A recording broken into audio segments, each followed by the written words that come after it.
September 17th, 1944. Peleliu, Palau Islands. The 1st Marine Division expected 3 days to secure the island.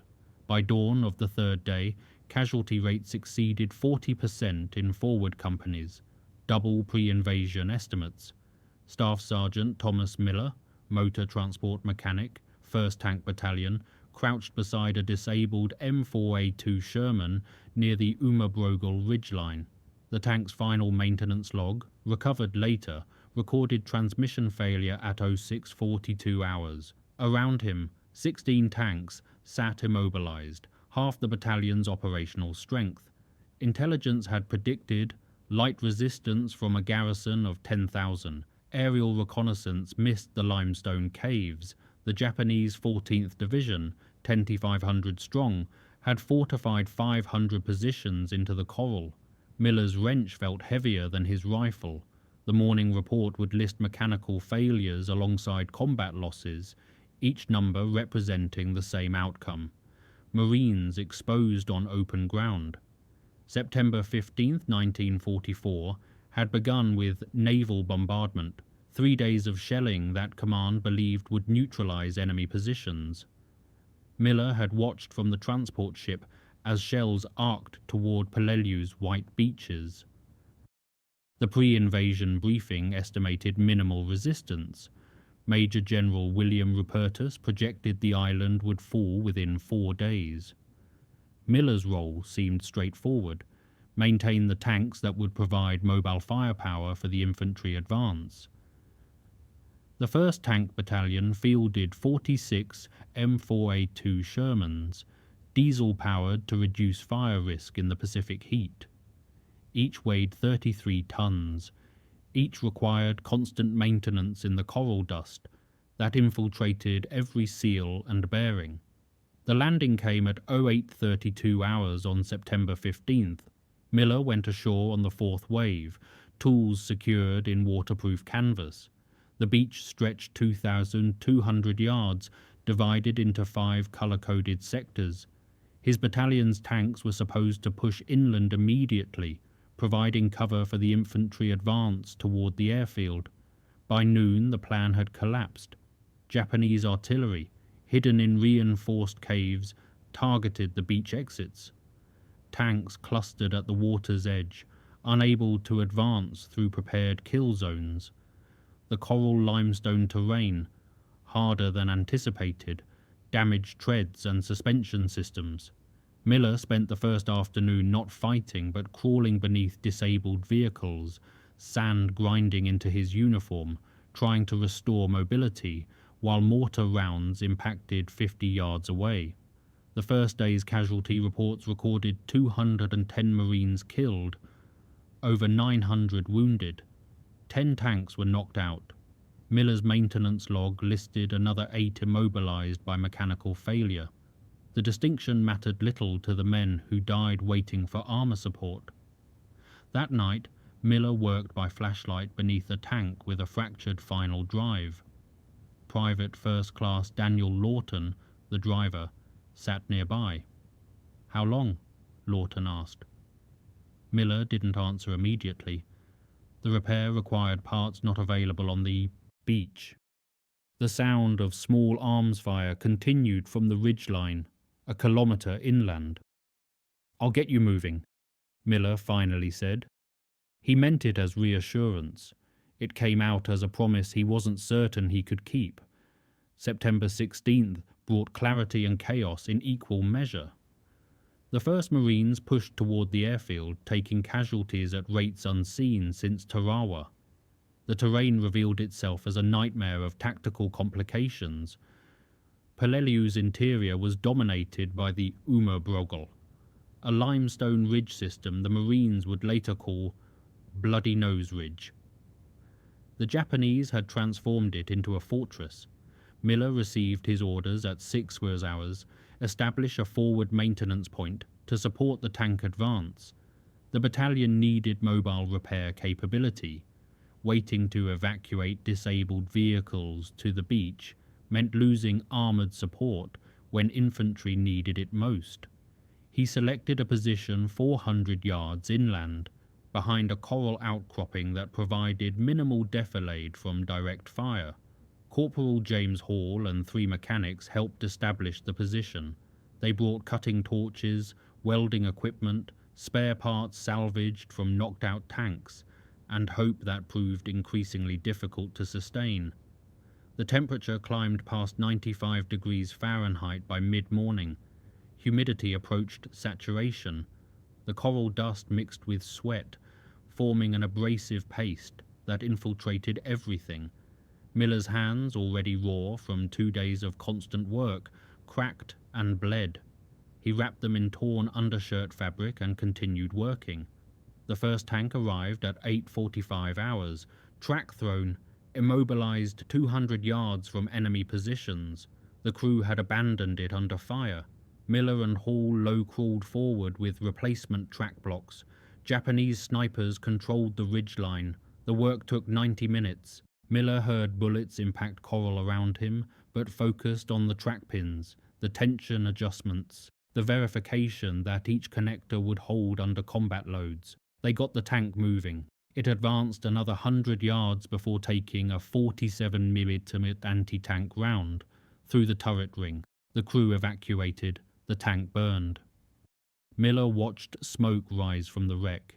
His maintenance log recorded the repair as successful. The mechanical failure was resolved. The mission failure was someone else's paperwork.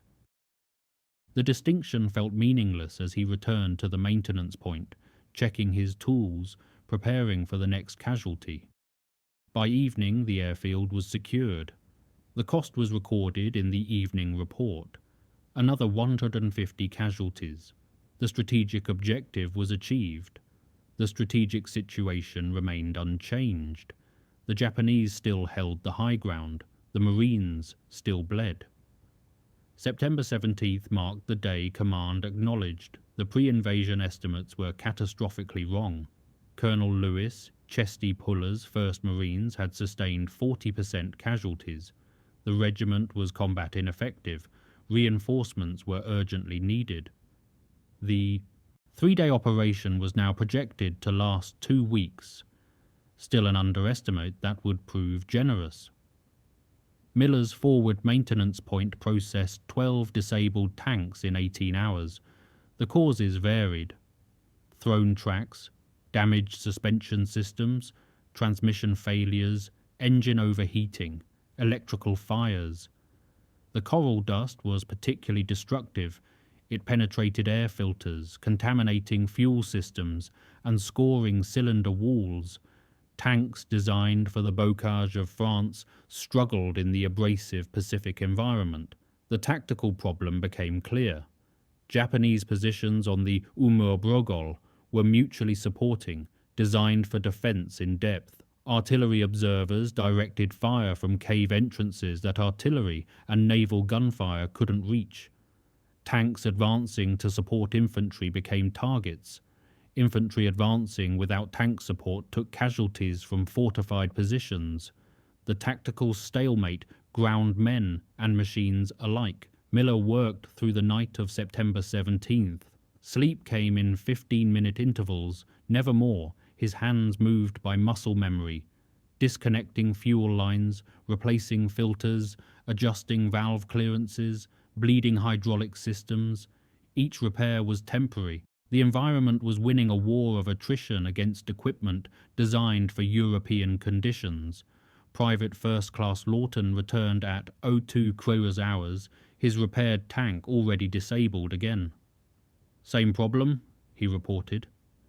Miller recognized the fatigue in Lawton's voice, not physical exhaustion but the accumulated weight of futility.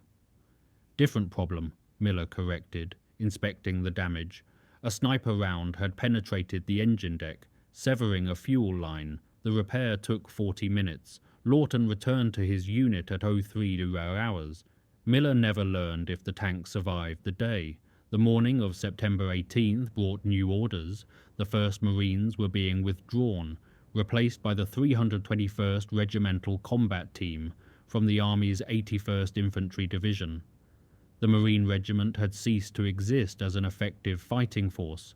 In 72 hours, They had sustained 1,749 casualties from an initial strength of 3,000 men. The numbers appeared in after-action reports. The reality was visible in the faces of survivors who staggered back from the ridgeline, expressions vacant, movements mechanical. Miller watched them pass. He returned to work. The tanks still needed maintenance. The mission continued. The outcome remained uncertain. The tactical situation evolved through late September into a pattern of grinding attrition. The Japanese defensive strategy became apparent through accumulated intelligence and bitter experience. Colonel Kunio Nakagawa, commanding the Japanese 14th Division, had abandoned the doctrine of defending at the beach. Instead, he created a defense in depth, exploiting Peleliu's natural cave systems. The caves, over 500 documented positions, were connected by tunnels, allowing Japanese forces to relocate, reinforce, and survive. Bombardments that would have destroyed conventional fortifications. Positions eliminated by flamethrowers or demolition charges would resume firing hours later, manned by soldiers who had moved through the tunnel network. Miller's maintenance operations adapted to this reality. Tank casualties now came primarily from anti-tank guns positioned in cave mouths, carefully sighted for overlapping fields of fire. The Japanese had studied American tank tactics. They knew how armor would be employed. They prepared accordingly. On September 21st, Miller received a priority maintenance request. A Sherman had taken an anti-tank round that penetrated the turret but failed to detonate. The crew evacuated. The tank sat 150 yards from enemy positions, immobilized but potentially recoverable. The unexploded round remained lodged in the turret mechanism. The decision fell to Miller. Attempting recovery risked losing more men and equipment. Abandoning the tank meant losing a critical asset when the battalion was already operating below effective strength. He studied the tactical map, considered the sightlines, calculated the time required to attach tow cables and extract the vehicle. "We'll recover it at night," he decided. Corporal Hall looked at him. "The round could detonate any time." Miller nodded. "Then we work fast." The recovery operation commenced at 22 hours. Miller, Hall, and 2 volunteers moved forward under cover of darkness. Japanese positions were quiet, the tactical pause both sides observed after dark, each side consolidating, preparing for the next day's attrition. They reached the disabled tank at 22:35 hours. Miller climbed onto the deck, moving carefully. The unexploded round was visible, a 47mm armor-piercing shot wedged in the turret ring mechanism. One wrong vibration could detonate it. He signaled Hall to attach the tow cables. The work proceeded in silence, each movement deliberate. They completed the attachment at 23:10 hours. The extraction took 12 minutes. The disabled tank was towed to the maintenance point. The unexploded round carefully removed by an ordnance disposal team the following morning. The tank was returned to service on September 23rd. It was knocked out again on September 25th. By the end of September, the operational reality on Peleliu had devolved into what military historians would later recognize as an industrial siege. The Japanese couldn't be dislodged by conventional assault tactics. Each cave required individual reduction, flamethrowers, satchel charges, close quarters combat that consumed ammunition, and lives at rates that shocked even experienced Pacific commanders. Miller's maintenance logs from this period recorded a shift in damage patterns. Tanks were no longer being knocked out by anti-tank fire as frequently. The Japanese were conserving their remaining heavy weapons. Instead, mechanical failures dominated. The environment was accomplishing what enemy fire couldn't. Coral dust remained the primary enemy. It infiltrated engines, despite every filtration improvement Miller improvised. Overheating became epidemic as cooling systems clogged. Transmission failures increased as lubricants broke down under sustained high-temperature operation. The Sherman's diesel engines, chosen for reduced fire risk, proved more maintenance-intensive than anticipated in tropical conditions. On September 27th, Miller documented what he later described in his maintenance report as a catastrophic systemic failure. 7 tanks experienced transmission failures within a 6-hour period. The failures weren't random. They resulted from accumulated wear under conditions the equipment wasn't designed to sustain. Spare transmissions were exhausted. The battalion's effective strength dropped below 20 operational tanks. Miller met with Major Everett Pope, Battalion Operations Officer. Pope, who had earned the Medal of Honor for actions on September 19-20, understood the tactical implications. Without armor support, infantry assaults on the remaining cave positions would become prohibitively costly. How long to get them operational? Pope asked. Miller provided the calculation he'd been avoiding. Minimum 2 weeks with proper parts and maintenance facilities. We don't have either. The silence that followed contained every tactical reality neither man wanted to acknowledge. "Do what you can," Pope finally said.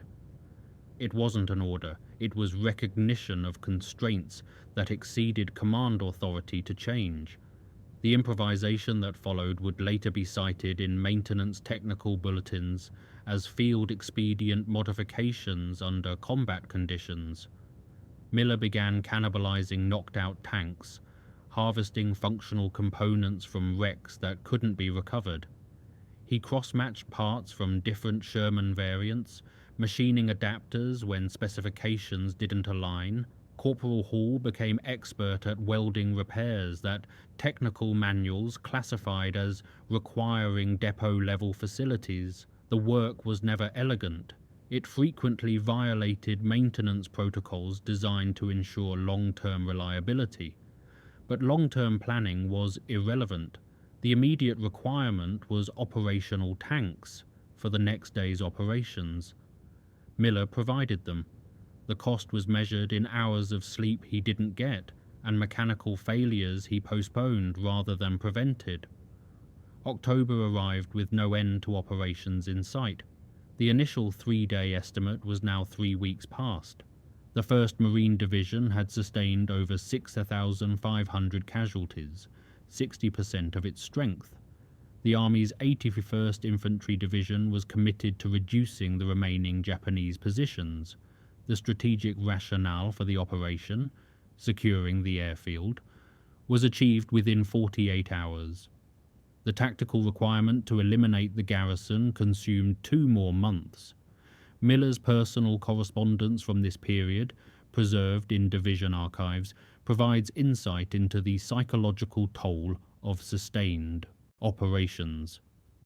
In a letter dated October 3, 1944, he wrote to his wife, "The work continues. We keep the machines running. It matters less each day why we're here. It matters only that we finish." The letter was returned unopened. It reached his hometown 3 weeks after he was wounded. The wound came on October 7th, during a routine maintenance operation. Miller was replacing a tank's final drive when Japanese artillery, increasingly rare as their ammunition dwindled, struck near the maintenance point. Shrapnel from a 75mm round penetrated his left shoulder and chest. Corporal Hall applied the initial field dressing. Miller remained conscious, his primary concern the unfinished repair. "Get Lawton to finish the drive replacement," he instructed Hall. "The torque specs are in the manual." He was evacuated 30 minutes later. The medical evacuation record noted, "Wounds, serious but not critical." Miller was transferred to a hospital ship on October 8th. His war ended there, though Peleliu's didn't. He would learn later that Corporal Hall completed the repair according to specifications. The tank returned to service, Hall was killed by a sniper on October 12th while recovering another disabled vehicle. Miller's absence from the maintenance records is notable for what it reveals about military logistics under sustained combat. Another mechanic was assigned to the forward maintenance point. The work continued. Individual competence mattered, but the system was larger than any individual. The machine of war ground forward, consuming men and equipment, producing tactical gains measured in yards and casualties measured in hundreds. The final Marine casualties on Peleliu were recorded on October 12th, when the 1st Marine Division was withdrawn. Total Marine casualties: 1,252 killed in action, 5,274 wounded.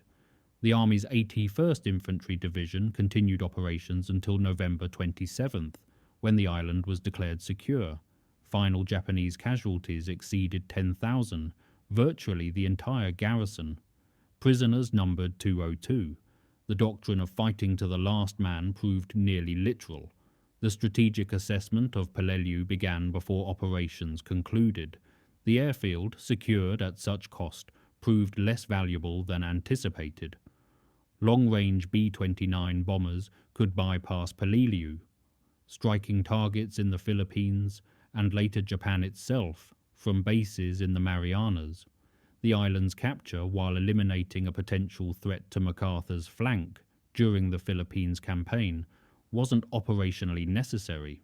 Admiral William Halsey, who had recommended bypassing Peleliu, was proven correct by subsequent analysis. The casualties sustained, over 9,500 American casualties, to eliminate a garrison that posed minimal strategic threat, represented a failure of operational planning. The lessons learned, however, would prove valuable. The Japanese defensive tactics pioneered on Peleliu, defense in depth using natural cave systems, would be repeated on Iwo Jima and Okinawa, on larger scales. Miller's contribution to the battle appeared in no commendations or official recognition. He received the Purple Heart for his wounds, a standard award requiring no recommendation beyond the medical documentation. His name appeared in the casualty lists and later in the division's maintenance reports, which documented the extraordinary maintenance workload sustained during the campaign. The maintenance statistics themselves tell part of the story.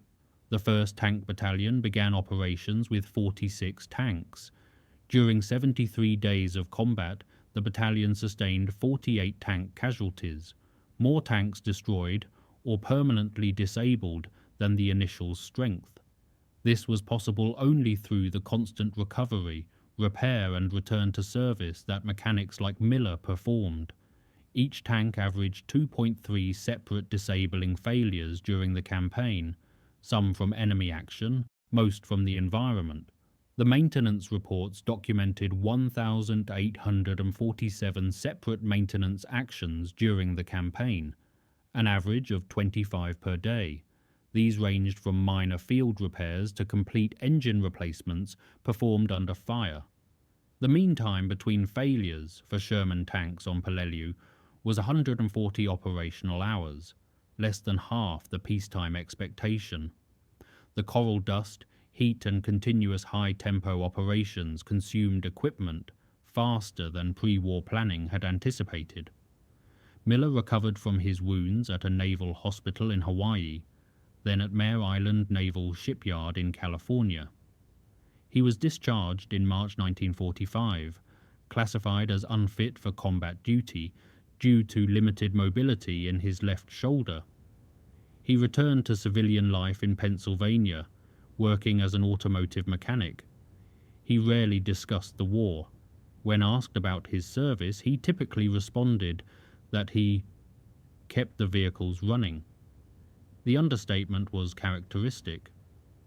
The post-battle analysis conducted by Marine Corps planners dissected every aspect of the Peleliu operation. The intelligence failures were catalogued. Aerial reconnaissance missed the extent of cave fortifications, garrison strength was underestimated, and the defensive doctrine of defense in depth wasn't anticipated. The tactical lessons were incorporated into planning for subsequent operations. One section of the after-action report addressed maintenance and logistics. The unexpected equipment attrition rate on Peleliu prompted several technical studies. The abrasive effects of coral dust on engines, transmissions, and tracks were documented in detail. Improved filtration systems were developed, though too late to affect Pacific operations. The Korean War would see implementation of these improvements. The report included statistical analysis of maintenance operations, the forward maintenance concept, establishing repair facilities close to combat operations rather than evacuating disabled vehicles to rear areas, proved essential. This reduced the time vehicles remained non-operational and maintained higher available strength for combat commanders. The cost was measured in mechanic casualties. The maintenance personnel casualty rate on Peleliu was 18%, lower than infantry but significantly higher than typical support units. Miller's specific innovations during the campaign were absorbed into the institutional knowledge without attribution. The cross-matching of parts from different Sherman variants, the field expedient repairs using salvaged components, the night recovery operations under fire, these became standard tactics in subsequent campaigns. The individuals who developed these procedures under combat necessity remained anonymous in the official record. Military history tends to focus on decisive battles, brilliant commanders, and heroic actions that change outcomes. Peleliu offered none of these narratives. There were no brilliant flanking maneuvers, no clever tactical innovations that broke the stalemate. The island was secured through methodical, costly, grinding attrition. Each cave was reduced individually. Each yard was measured in casualties. The contribution of mechanics like Miller, keeping vehicles operational, enabling tactical mobility, providing the armoured support that marginally reduced infantry casualties, was essential but undramatic. The Japanese defensive tactics proved prophetic. Iwo Jima and Okinawa would see the same approach on larger scales. The kamikaze tactics employed at sea reflected the same philosophy, extracting maximum cost from an enemy whose material superiority couldn't be matched. The strategic outcome was inevitable by late 1944. The tactical execution remained brutally contested. Each island became a laboratory demonstrating that the Pacific War's conclusion would be written in casualties that exceeded even pessimistic projections. The human cost of Peleliu became clear only after operations concluded. The casualty statistics, 6,526 Marines, 3,089 Army soldiers, represented the visible toll. The psychological casualties remained uncounted. What was later termed combat fatigue affected virtually every Marine who fought on Peleliu. The 1st Marine Division required months to reconstitute before returning to combat operations on Okinawa. Miller's recovery followed the standard trajectory for wounded personnel in the Pacific Theater. Initial treatment stabilized his wounds. Secondary treatment in Hawaii addressed infection, a constant risk in the tropical environment. Tertiary treatment stateside focused on rehabilitation. The shrapnel fragments in his shoulder couldn't be fully removed without risking nerve damage. They remained, a permanent reminder measured not in memory but in reduced range of motion. The physical limitations ended his military career. The psychological impact went undiagnosed and untreated. The nightmares persisted for years, dreams of disabled tanks, crews trapped, repairs that failed under fire. He never discussed these with his wife or children. The expectation of post-war masculinity didn't accommodate acknowledgement of psychological trauma. He carried it quietly, as did hundreds of thousands of veterans who returned to civilian life with wounds that medical science hadn't yet learned to recognize. His return to civilian life in April 1945 coincided with the war's final months. Germany's surrender came in May. Japan's surrender followed in August, after atomic weapons demonstrated that the anticipated invasion of the home islands, projected to cost hundreds of thousands of American casualties, wouldn't be necessary. Miller read the news with relief, but little sense of triumph. The conclusion was necessary, but carried its own weight of contemplation about means and ends. He resumed work as an automotive mechanic, skills honed in Pennsylvania garages, now refined by combat necessity. The work was familiar but different. Civilian vehicles didn't fail under fire. Customers didn't die waiting for repairs. The stakes were fundamentally lower, which should have made the work easier. Instead, Miller found himself working with the same intensity, the same urgency, driven by reflexes that didn't distinguish between peacetime and combat operations. The transition that military planners expected, veterans returning smoothly to civilian life, proved more complicated in practice. The skills transferred, the psychology didn't. Miller functioned effectively, supported his family, participated in his community. The cost of this successful adjustment remained invisible, measurable only in sleep disrupted and emotions carefully controlled. The historical reassessment of Peleliu began almost immediately after the war. Admiral Halsey's recommendation to bypass the island was vindicated by subsequent analysis. Military historians questioned whether the operation should have been conducted at all. The casualties sustained relative to the strategic value gained made Peleliu one of the most controversial operations in the Pacific Campaign. The debate centered on decision-making at the highest levels. Admiral Chester Nimitz approved the operation based on available intelligence and strategic planning that emphasized eliminating all potential threats to MacArthur's Philippines operations. The intelligence proved flawed. The strategic calculation proved unnecessary. The casualties proved immense. The institutional response was to absorb the lessons and improve planning for future operations. For participants like Miller, the strategic debate was irrelevant. Their experience wasn't contextual but immediate. The reality of mechanical failures, improvised repairs, constant danger, and cumulative exhaustion. Whether the operation should have occurred was a question for historians. That it did occur was the fact that shaped their lives. Miller's post-war years provided a perspective rarely captured in historical accounts. He lived another 43 years after Peleliu, dying in 1987 at age 69. His obituary mentioned his military service in one sentence. His family knew few details of his war experience. He maintained contact with no other veterans from his unit. The war was a chapter he closed deliberately. This pattern was common among Pacific War veterans.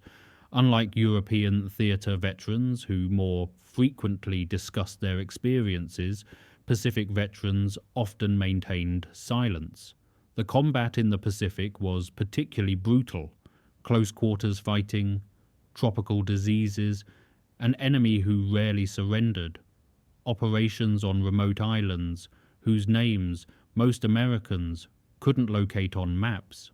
The validation that European veterans received, liberating concentration camps, defeating Nazi Germany, saving civilization, was less available to Pacific veterans. They fought on islands most Americans had never heard of for strategic purposes most couldn't explain. Miller's silence wasn't unique, it was representative.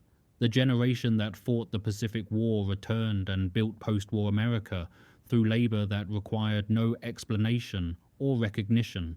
They raised families, built businesses, participated in communities. They absorbed their experiences and continued. The psychological cost remained private. The contribution to national security remained unacknowledged beyond the standard recognition afforded all veterans.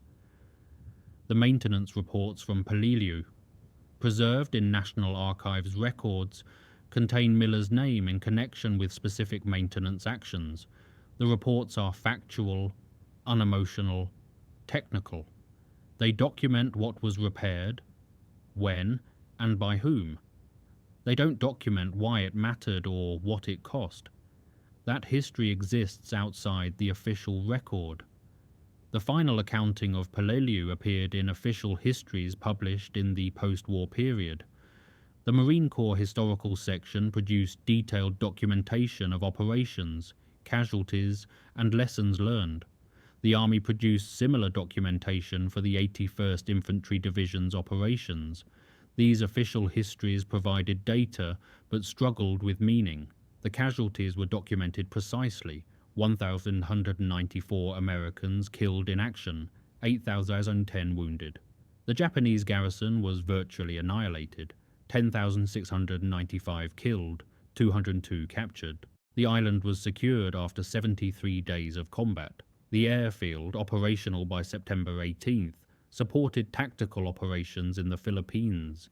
The strategic value remained debatable. The maintenance statistics received less attention in official histories, but told their own story. The 1st Tank Battalion's experience, sustaining more tank casualties than initial strength, performing nearly 2,000 maintenance actions under combat conditions, illustrated the industrial nature of modern warfare. Victory wasn't achieved through tactical brilliance, but through sustained application of resources, ammunition, fuel, replacement parts, and men. Miller's contribution appeared nowhere in the official histories. He wasn't decorated for valor. He didn't command a unit or make strategic decisions. His work was essential, but undramatic. He kept machines operational. The tanks he repaired enabled operations. The operations secured objectives. The objectives contributed to strategic goals. The causal chain was clear, but diffuse. No single action was decisive. All actions were necessary. This reflects a broader truth about modern warfare that Peleliu illustrated. Industrial age combat is conducted by complex systems where individual heroism matters less than systemic functionality. The decisive factor isn't courage was ubiquitous, but logistics, maintenance, and the capacity to sustain operations despite attrition. Miller embodied this reality. His work exemplified the unglamorous but essential functions that enable combat operations. The post-war military absorbed these lessons incompletely. The focus remained on combat operations, tactics, strategy, operational art. The enabling functions, logistics, maintenance, engineering, received less attention despite their decisive importance. The pattern would repeat in Korea, Vietnam, and subsequent conflicts. The logistical tail that enables combat operations would grow longer, more complex, more essential, and remain less studied than combat operations themselves. Miller understood this instinctively. His comments in later years, rare as they were, reflected a mechanic's perspective on warfare. Wars are won by the side that keeps its equipment running, he observed in a 1978 interview with a local newspaper. The interview was brief, conducted for a Veterans Day feature. Miller declined to discuss specific combat experiences. The observation about maintenance was the only substantive comment he offered about his service. The memorial to the 1st Marine Division on Peleliu was dedicated in 1984, 40 years after the battle. Miller didn't attend. He declined the invitation, citing health concerns. His son attended on his behalf, representing a generation that inherited the consequences without experiencing the causes. The memorial stands on a hill overlooking the former airfield. It lists the names of Marines killed on Peleliu, 252 names etched in stone. The names of Army soldiers killed during subsequent operations appear on a separate memorial. The names of mechanics, medics, engineers, and support personnel who were killed appear alongside infantry and tank crews. The stone makes no distinction. Death equalizes all military occupational specialties. Miller's name doesn't appear on the memorial. He survived his wounds. His name appears in maintenance reports archived in the National Archives, in mourning reports documenting his evacuation, in medical records documenting his treatment and discharge. These documents are available to researchers but rarely consulted. The administrative record of military service is comprehensive but unread. The official memory preserves everything and commemorates selectively. The broader historical memory of Peleliu evolved through subsequent decades. Initially dismissed as a strategic error, the battle later received reappraisal as a testing ground for tactics used on Iwo Jima and Okinawa. The Japanese defensive doctrine pioneered on Peleliu, defense in depth using natural fortifications, forced American planners to develop countermeasures. The flamethrower tanks and close-quarters combat techniques employed on Iwo Jima reflected lessons learned on Peleliu. The casualties sustained on Peleliu potentially reduced casualties on subsequent islands by forcing tactical adaptation. This reappraisal provided retrospective strategic justification, but didn't change the experience of participants. For Miller and thousands of others, Peleliu was immediate, personal, and enduring. The strategic debate was academic.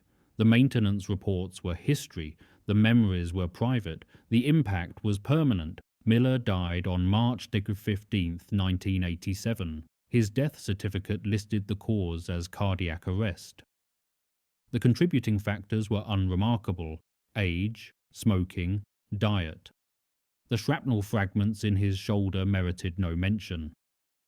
The psychological toll of 73 days on Peleliu had no diagnostic code. The official record of his death was as prosaic as the official record of his life. The war appeared in one line of his obituary: World War II veteran, Pacific Theatre. The maintenance reports from Peleliu remain in the National Archives. They document what was repaired and when. They document efficiency and effectiveness. They don't document cost beyond material consumption. The human cost was recorded elsewhere, in ways that don't appear in official documentation. The final truth about Peleliu exists not in strategic reassessments or historical debates, but in the accumulated details of individual experience. Miller's war was measured in wrenches turned, engines rebuilt, tracks replaced under fire. Each repair was tactical, immediate, necessary. The strategic context was irrelevant to the work. The Marines who fought on Peleliu carried the experience differently than their commanders. Major General Rupertus, who commanded the 1st Marine Division during the battle, received criticism for his pre-invasion optimism and his refusal to employ army reinforcements earlier. He died of a heart attack in March 1945 before the war ended. His legacy is tied to Peleliu, the miscalculations, the casualties, the unnecessary operation. For Marines like Miller, legacy wasn't a relevant concept. They did their jobs under circumstances that made those jobs nearly impossible. They sustained casualties. They achieved objectives. They survived or didn't. The strategic debate was someone else's concern. Their war was immediate, technical, and intensely focused on the next repair, the next mission, the next day. The maintenance records document this reality precisely. Entry after entry, records, repairs performed, parts consumed, hours worked. The final summary documents 1,147 maintenance actions during 73 days of combat. The actions enabled operations that secured objectives that contributed to strategic goals. The causal chain is documented but not dramatic. History prefers narratives of decision and consequence, triumph and tragedy. The reality was more prosaic. Work performed competently under pressure that broke men and machines alike. Miller's silence about his war experience reflected this understanding. What was there to say? He repaired tanks. Men lived or died regardless. The machines failed. He fixed them. The cycle continued. Speaking about it changed nothing. The experience was personal, incommunicable, and complete. It required no validation, generated no insights worth sharing, and created no obligation to explain. The war ended 79 years ago. The generation that fought it is nearly gone. The official histories are written. The strategic debates are concluded. The lessons are incorporated into doctrine. The memory is curated in memorials and museums. What remains is the archived record, maintenance logs, casualty lists, after-action reports. The documents are comprehensive, factual, and inadequate. Miller's contribution appears in those documents as entries in logs, notations in reports, statistics in summaries. The numbers are accurate. They document what happened. They don't explain what it meant. That meaning died with Miller and thousands like him, who returned from the Pacific carrying experiences they never fully articulated and memories they chose not to share. The file closed without interpretation. The numbers had already told the story. The silence that followed was its own conclusion.